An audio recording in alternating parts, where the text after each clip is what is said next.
ছেলে একটা জানোয়ার। দীর্ঘদিন শোনা যাচ্ছিল ঢালিউড সুপারস্টার শাকিব খান হলিউডে অভিনয় করবেন। অবশেষে সেই গুঞ্জনে সত্যতা মিলেছে। ঈদের সময় হঠাৎ করে খবর ছড়ায় বাংলাদেশি বংশোদ্ভূত হলিউড পরিচালক আসিফ আকবরের সঙ্গে নতুন একটি আন্তর্জাতিক প্রজেক্টে কাজ করতে যাচ্ছেন শাকিব খান। এবার বিষয়টি আনুষ্ঠানিকভাবে নিশ্চিত করেছেন পরিচালক নিজেই।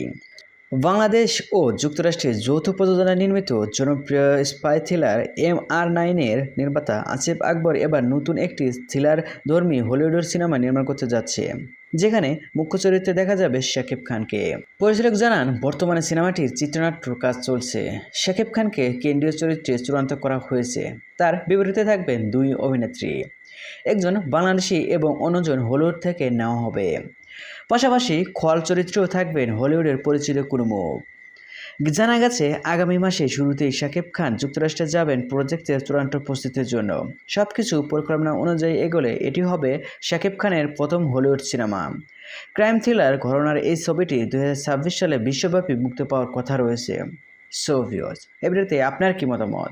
শাকিব খান কি আসলে হলিউডের সিনেমায় অভিনয় করলে কীরকম সাফল্য পাবে? সো এই ভিডিওতে আপনার কি মতামত কমেন্ট বক্সে জানিয়ে দিন। আর হ্যাঁ, বিনোদন জগতের সকল খবর পেতে চ্যানেলটি সাবস্ক্রাইব করুন। ধন্যবাদ।